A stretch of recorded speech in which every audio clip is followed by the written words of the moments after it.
mean, I knew Jim all through the 90s, and we had many back and forth and conversations, and I'll tell you, I learned more about the car business, the business side of it, from Jim than I did just about anybody. It seemed like this, and I was always kind of fascinated because it seemed like this guy always got paid in watches. Gold watches. I'm like, gold Rolexes. And bottles of Pappy or something like that. No, it was Louis the XIV. Louis the 14th. Yeah. Jim was a great writer. He was a great writer. He was a great orator, and he had that infectious laugh. Yeah. Welcome to the Old Guys No Shit podcast in Dealercast Studios, where we bring together decades of automotive knowledge, all together in one place. Here's your host, Old Guys Who Know Shit. Hey, what is going on, Dealercast Nation? I am Jason Harris. And I'm Rob Mudd. And I'm Larry Bruce. And this is Old Guys That Know Shit.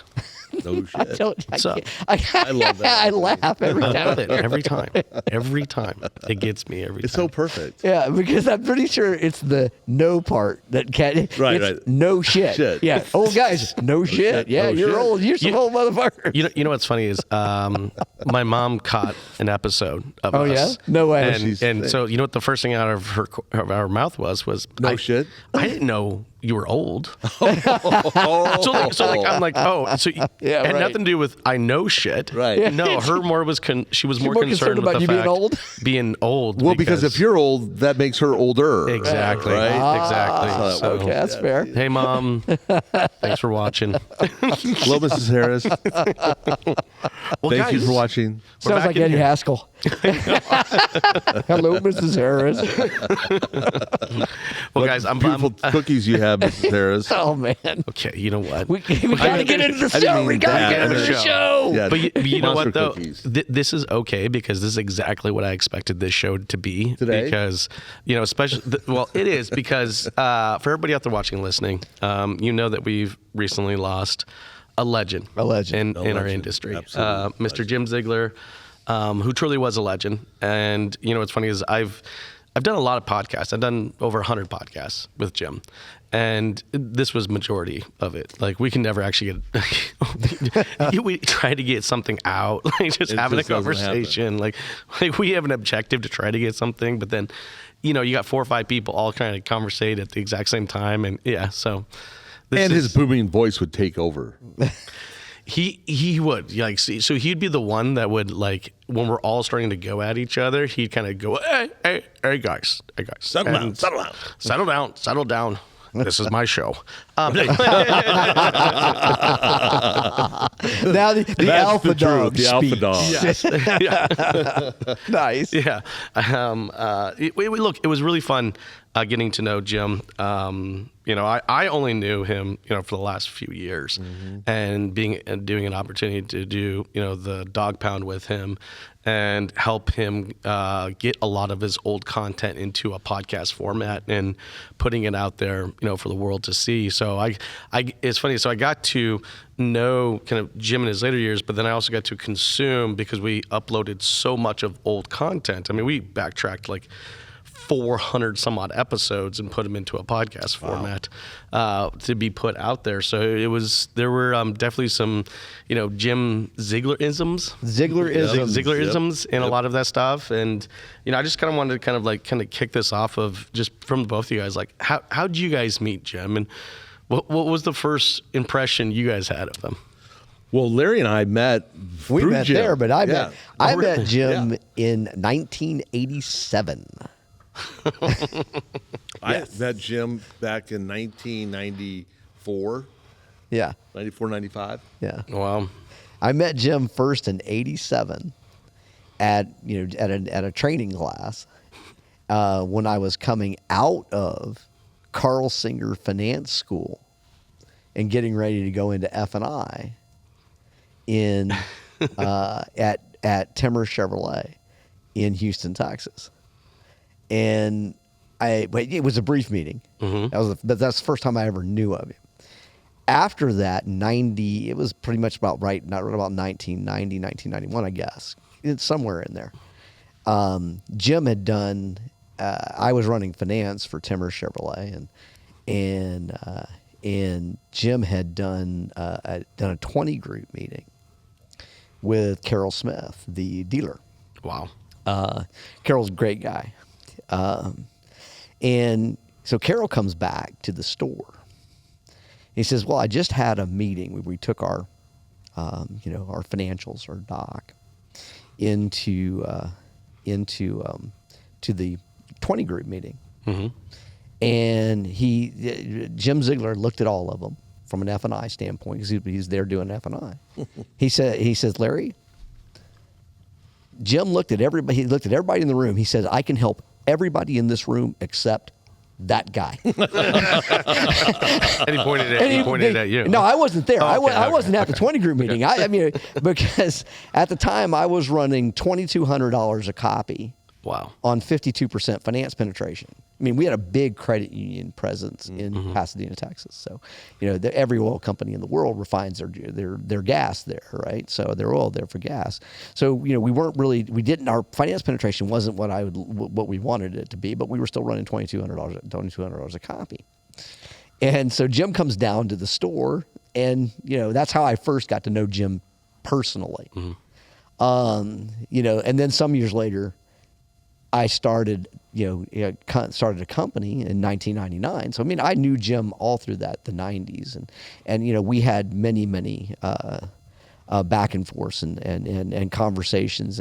And I'll tell you, I learned more about the car business, the business, right, side of it from Jim than I did just about anybody, right? Now, I learned a lot about selling cars from Clint McGee and Jackie B. Cooper. I learned F&I. I learned the mechanics of F&I from Carl Singer, right? I learned how to be an F&I manager from Jim Ziegler, right? And then, in 99, when we started AIM Data, I mean, started getting to know Jim, and that's when we met. We would do Jim sales managers forums in Atlanta. And they were we had such a good time. And that, I'll let Rob pick it up from there. Well, we'd fly down there once a month. We'd go down there once a month, and he would have a group in from all around the country, and it was GMs or finance guys. And we talked about how the up count, how do you generate the ups with your advertising? How do you count your ups, floor ups, and then how that gets TO'd into the meet and greet all the way through the sale. Mm-hmm. And it was really neat because it started at the top of the funnel, right, and it went all the way down to the end of the funnel. But here's an interesting story. Back in 2006, Jim Ziegler was up here, and we were attempting to roll out ZTV.com. Yes. Right? You remember that? Yeah. And we were putting his shows or his seminars videotaped. We built a landing page, website, and it was going to be subscription based. Right. And we were just way too early. It was just way too early. Yeah. 15 years too early. Easily. And Jim was up here with Ralph Paglia. Remember Ralph Paglia? Yeah. They were right here. They got their signatures out on that wall. And we were doing ZTV, and him and Ralph were here, and it was fun. But obviously, it never launched because we launched it, it just never grabbed on. The video streaming capability at that time just wasn't ready for that. Except for here. So Cedar Falls, where you're sitting right now, was the first 1 gig city in the United States. Really? Get that? No, absolutely. The very first one. I did not know that. So back in the 90s, our governor got with the feds in a program for No Child Left Behind, right? Yeah. And so there was the Fed money and state money to put for local municipalities to put in their own fiber. So our town, Cedar Falls, voted on it and said, let's all in. So the Cedar Falls was all in, the state was all in, the feds were all in. and we put black dark fiber all throughout Cedar Falls. Wow. And Wow. so we were one of like 3 cities. That Chattanooga, Tennessee was the other one, in Lafayette, Louisiana. And so that was our whole push. I mean, I was going to Bangkok. I was going overseas, and we were doing live shows out of this studio because That's we had the awesome. bandwidth. Oh, and now nice. we're a 10 gig city, so Yeah. it's unlimited.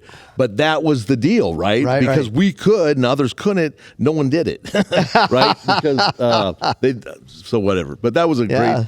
That was a beginning of a long. Well, so you would have friendship. had to host it. You'd have had to have hosted I've the watched- video. I've watched some of here. those episodes. No, I've Did you? watched I have. plenty of Yeah. those. Yeah. Oh, yeah. Yes. And then, oh gosh, what Oh, else? you This Chop. We did videos with Chop Yes. out of Right. King of Cars, Josh Yeah. Tobin Oh, from Vegas. Yeah. Oh, man. We the sexy blue genie. Yeah, exactly. We did Yes. direct mail Oh, my campaigns God. with the dog and. Oh, that's too good. Yeah, I bumped into Josh in New Orleans in January at NADA.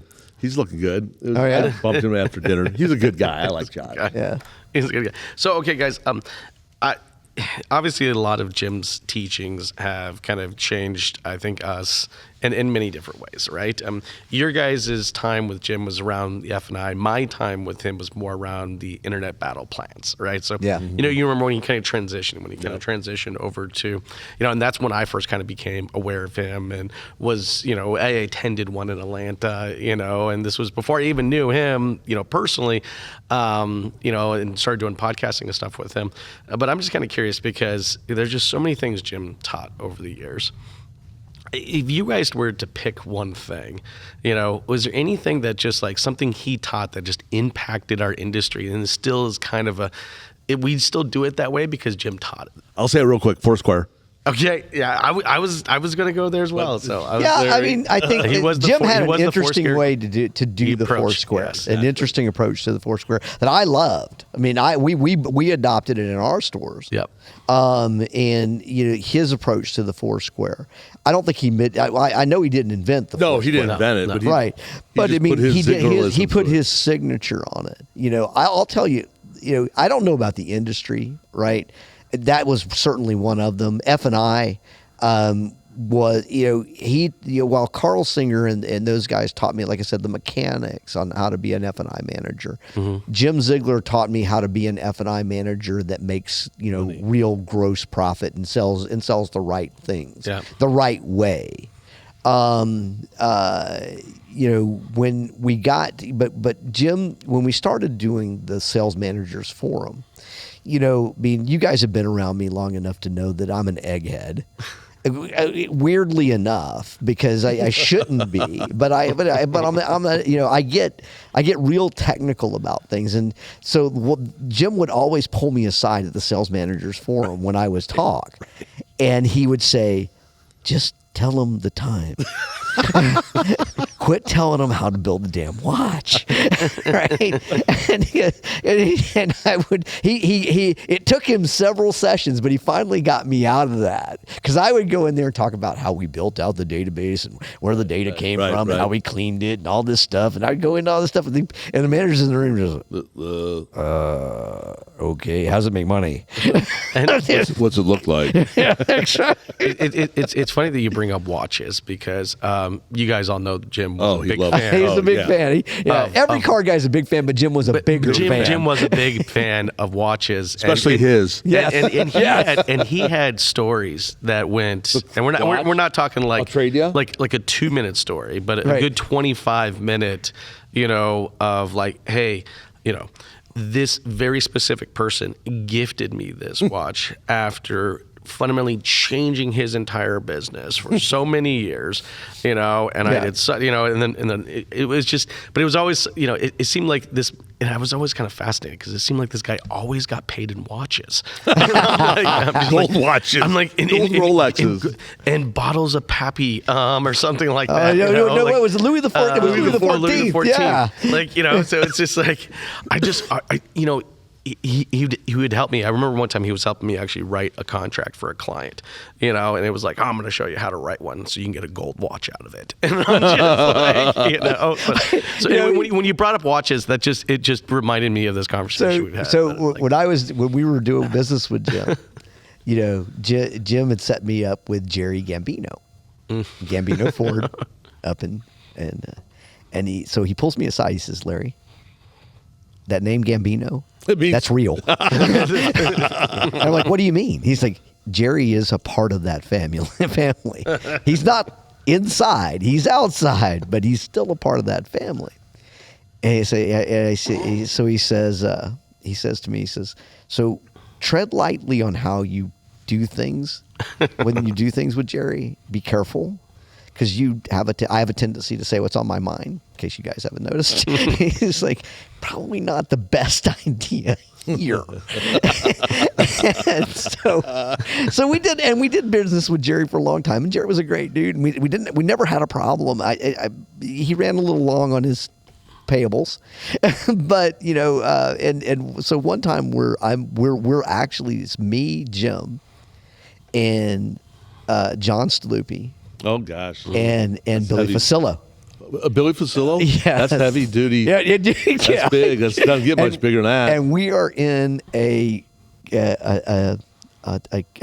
cafe, literally white checkered. Were you guys talking about the Hyundai sale? That they're gonna do? No, we're not. We're talking. Jim's talking, and they're talking, and I'm just sitting there going, because it's straight out. I'm expecting a drive by any moment. Yeah.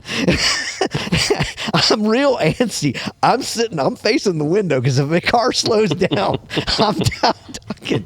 I've got a good story about Billy Facillo that I'll share here in a second. That's a really good one. So Jim's talking to about the receivables, and they're asking, "How's it going with Jerry?" Right?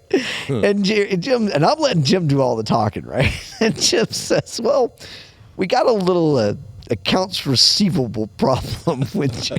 And Billy looks over. You know how Jim says. Billy, yeah. It's kind of like that. Billy looks over at Jim. He says, "Accounts receivable? We don't got no fucking accounts receivable. You want I take care of this for you, Jim?" And Jim's like, No, because he kind of knew what Billy meant. And that's what Billy meant. That's exactly what Billy meant. So this was probably back in 2004. No, it would have been 98, 99. Maybe it was 2000. I'm in our office on a Saturday. I don't know why I was there, but the phone rings. Well, I pick it up. Hello, Mud Advertising. Hey, this is Billy Facillo. Hello, Mr. Facillo. How are you doing? Hey, I got this mailer in the mail. It's big. It's big. It's huge. I like it. Can you come see me? I said, yeah, absolutely. When would you like? Well, I want you to come see me next week. And so call my assistant, have her set you up at the Hotel Syracuse, and then tell her we'll have dinner at Antonio's. I'm like, okay, hangs up.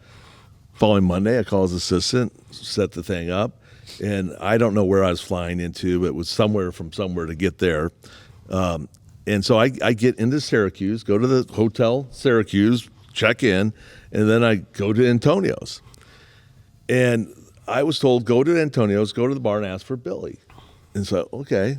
So I go to Antonio's. Antonio's has a door, and that's the only window. I don't even know if it had any windows, right? Well, there's a reason for that. Right, exactly. And I walk in there, and this was back when lime green suits were kind of in vogue, right? Okay. Dude, are you back in the 70s? No, this was the 70s, man. This was like the late 90s. It was... there was a moment. There was a small moment. Small moment. We'll give you that. All right. So I walk in, everybody is in black. And the only women, females over there were the bartender and the waitresses, and that was it. Yeah. And so I walk in, I go to the bar. I said, "Hey, I'm here to meet Billy Facillo," and she points to him right down that way. Didn't say a word, just pointed. And I turn and I look, and there's Billy Facillo holding court, his back to the wall, sitting in the chair, and he says, "Hey, look, it's Mud from fucking Iowa." 100%. Right? That's Billy. No doubt. And so we went on and had a good time that night, and then business with Billy. Billy Facillo was a good operator. Yeah, he was. He was a good man too, and I enjoyed Billy. John's a great operator. Well, there's definitely been some great ones over the years. For But sure. back to Jim. I loved reading Jim's articles in Dealer Magazine. Dealer Magazine. And Jim prided himself on being the dealer advocate. And Yes. he was. He Love was. him, hate him, whatever, don't believe him. He believed in dealers. And he would Yes. go tooth Toe and to nail. toe. with- Toe to absolutely. toe. The drag outs he had with Farley, right? When he was at Ford. yeah. Right? So I was at, I know. were you at- I've been told Fields, in Mark details. Fields. No, I was at that meeting. You were at the Farley meeting? Yes. Oh my God. Okay. I was at that meeting with Jim. So Jim gets up on the stage, right? And then and I don't. It wasn't Cliff, but I'm trying to remember who it was that asked him about Jim Farley. And he says, well, Charlie Vogelheim was it might have been Vogelheim. It could have been, but it was somebody. And all I remember, I don't remember who asked him the question. But all I remember is Jim going, well, you know, when you see a turtle on top of a fence post, chances are somebody put him there. And he was talking about Bill Ford. And I'm going, oh, dear God. And I'm looking over, I'm thinking to myself, you know, it's a really good idea. It's really good that we didn't get that Ford Direct contract. No Because that might have been a trouble right now. But, you know, the one thing I always appreciated about Jim, and we did not always agree. No, that was the thing. Jim was really good about surrounding himself around people who people like Jim. that didn't just like him for who he was, but like, you know, like I was even worried when he asked me to come on his podcast. I'm like, dude, you do realize like me and you actually don't see eye to eye on a fair amount of stuff. Right. It's fine. We're gonna have a good time. I'm like, okay, Yeah. all right, cool. Yeah. No, I mean, so Jim would, he would always tell me, I don't agree. Or and we get in some knockdown dragouts, man. Yeah. But at the end of the day, you know, and that's what I always loved about him, because I don't know if I got it from him. I could have, right? Because that's my personality. Look, we can disagree, and then go have dinner, Sure. Yeah. right? I mean, we can disagree and go have a beer, but we were always close, and we were always, you know, okay with one another, even when we were mad at each other. Yes. Yep. Right. Yep. You know, but at the end of the That is very much so a Jim thing. yeah, it's a Jim thing. I mean, and you just had to understand that about Jim. You know, Mike Roscoe and I, you know, we're good friends since the very first digital dealer. And you know, Roscoe, there were always two people that no matter what got taken care of at Digital Dealer. Sometimes I made the third here and there. Now, I've heard a but- few digital dealer stories. but Yeah. anyway. Yeah. Yeah, well, there's got some we me don't a go digital into. dealer, yep. But you know, Roscoe always made sure Jim had a spot, and rightly so. I mean, Jim hadn't deserved to be there. Oh, for sure. Yeah, Absolutely. even with the adult friend finder thing. Hey, look. Hey, it's 100. Hey, he had the balls to go out there and say it. No. But you know, and then there was Tim Dees.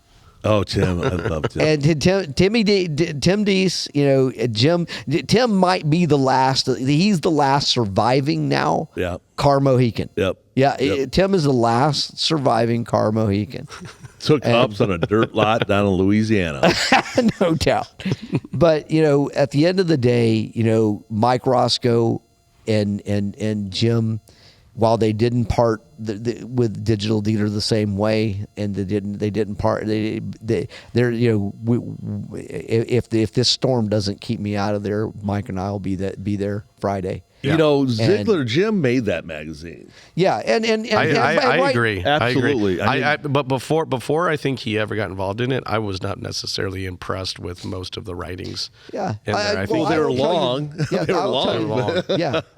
Yeah. I mean, you had to be really you need to take a really good bathroom break in order to read Jim's entire article. But they made sense. They were they made logical. total sense. No. Jim was a great writer. He was a great writer. He was a great orator, and he had that infectious laugh. Yeah.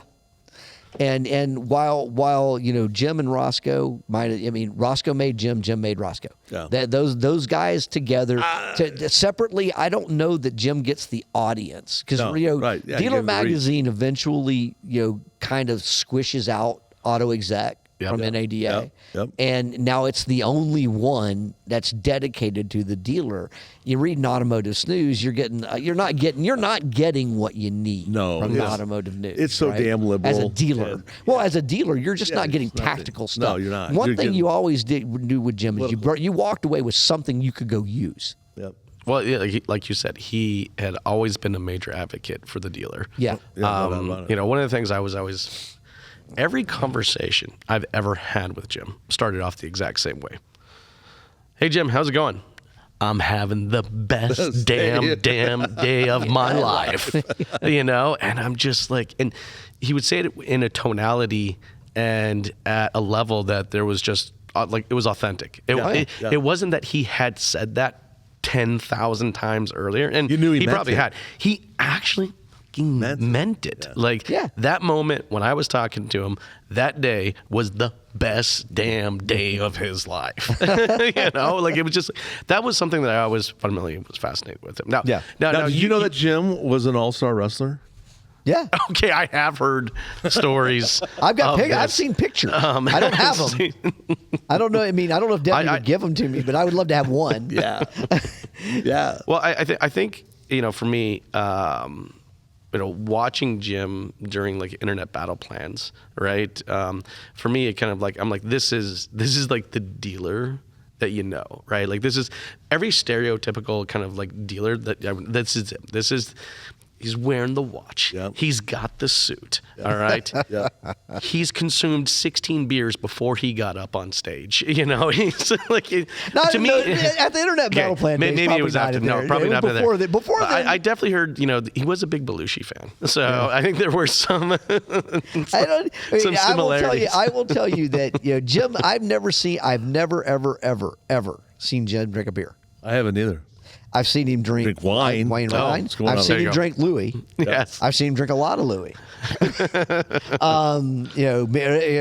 I think Roscoe and I footed a $5,000 bill of Louis one night. But Roscoe looks over at me. He's like, "You're splitting this, right?" How did I get pulled into this shit? I mean, God dang. But man. it was this big, thirsty, just bigger than life character. It was just like, he played hard. He had fun. He loved people. He loved this industry. I swear he would. He'd probably take a smack down anybody that would have said any type of shit about this industry. Yep. And you saw that for his entire career of how he fought for the dealers, articles that he wrote. Yep. There are definitely some people he pissed off along the way. Sure. Didn't care. Because he cared more about the dealers and pissed off a few dealers, and that's okay too. He did. Because it was all based off real factual experience and knowledge. Yes. Here's what you couldn't say. Guy's wrong.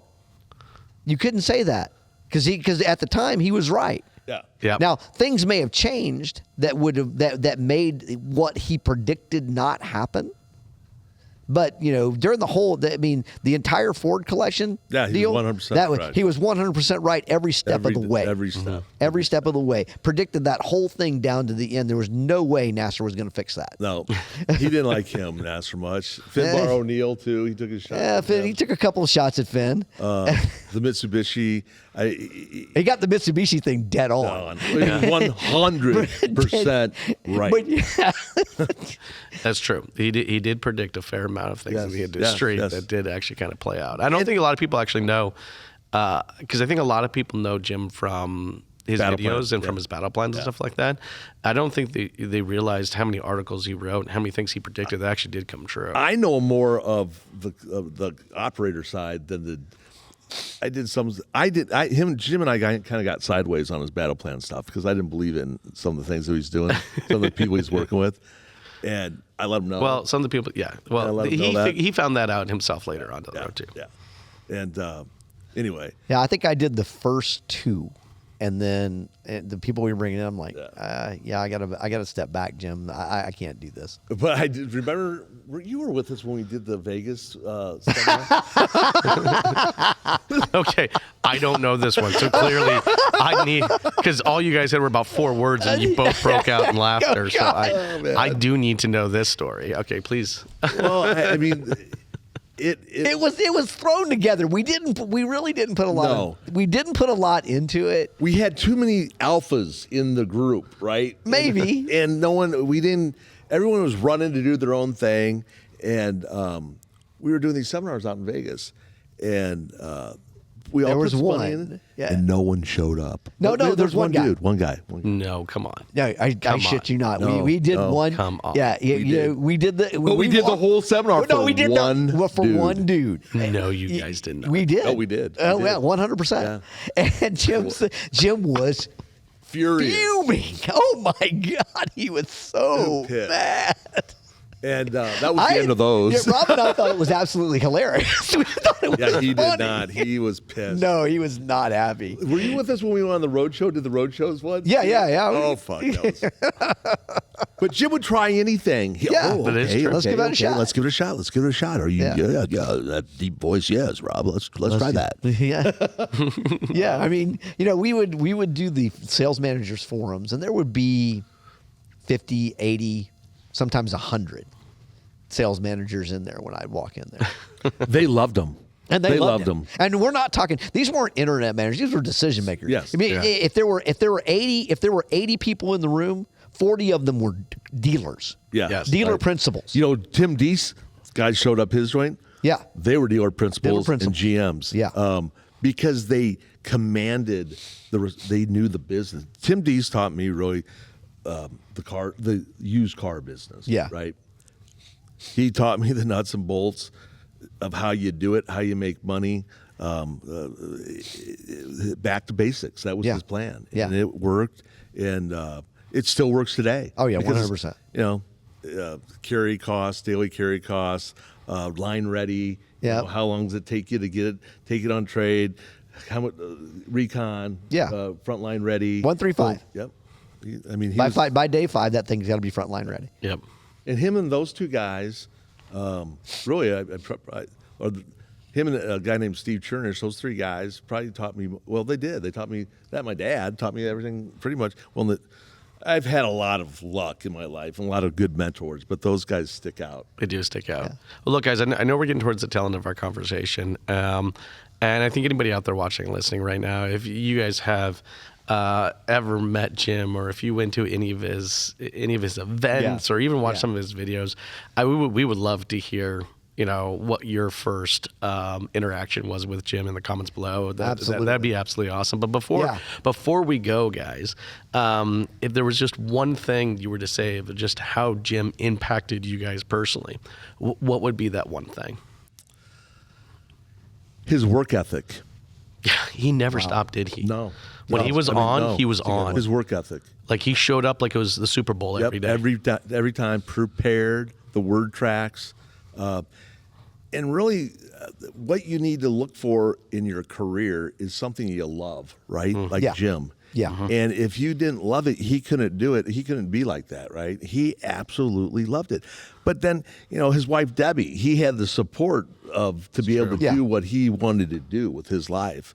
And everybody in the car business is better for him, or have no Jim Ziegler, no doubt about it. Yeah, I mean, whether, like I said, like him or love him, or hate him or love him, you respected his knowledge and you respected his work ethic for sure. 100. And nobody would say differently. So there's so many personalities. Yes. In this car business, right? Yes. And you can go linear time, and Jim will be one of those guys, right? Yeah. That was a legend. Yeah. He did evolved. Like I've watched a lot of his old videos. I watched him kind of evolve over the years. But you're right. Yeah. Like, I mean, since when he started to, now he was in the industry the entire time. Yes.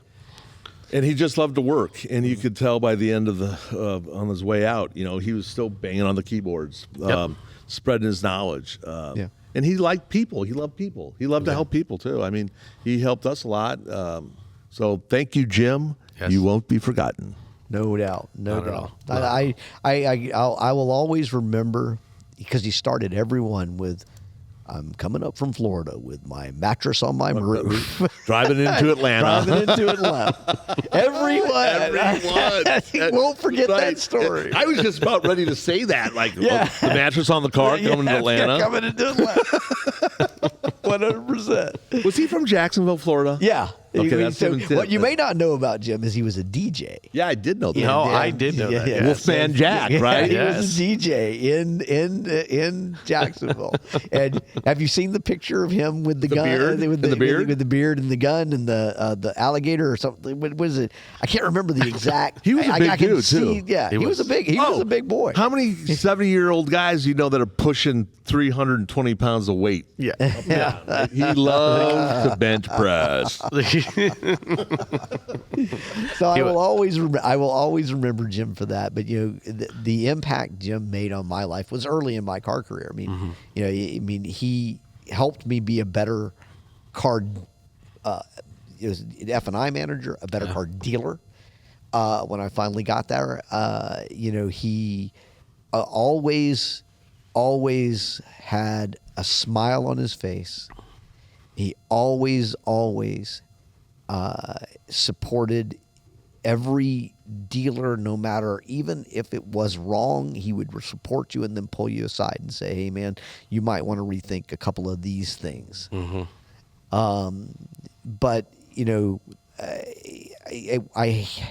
he's gonna be missed. No matter, I just hope that the industry needs to remember him better than they did Jackie B. Cooper. Some of the others. I agree with you. I mean, it's kind of funny. There's a lot of industries out there that have Hall of Fames, and I was actually thinking about this as I was actually writing this up, because who would be Cooper would be a 100%. Oh, Jackie B, Clint McGee. Clint, yes. There's just a lot. Maybe we need to do that. Maybe we need to come up with that. Maybe we're going to take this offline. But no, for me, I'm with you. I sold more cars because of Jim. All right, his internet battle plans, even though I didn't always necessarily totally agree with the entire battle plan, there were elements that I used, and I will 100%. We sold more cars. And that's what Jim would always say. You don't have to you take pieces and you use it and take one weave it thing into your deal. The other thing I was always fascinated with is whenever I talk to him on the phone. Whenever I talk to him, and I'm sure you guys experience this as well, is that it didn't matter what was going on. There could be a hurricane. In fact, actually, I think I was talking to him at one point in time, and there was some significant weather. And it was like, it didn't matter. You were the most important person at that given moment whenever he talked to you. It was just like the rest of the world was of no concern. You were the most important person. And his voice cadence put you... 100%. It was a transfixed you, right? In the cadence of how he used his voice. He was a master at it, yes. Right? And his word tracks, his inflections, and just his presence on stage and how he told a story. I mean... he had the gift. The other thing that's really stuck out for me was his commitment to Debbie.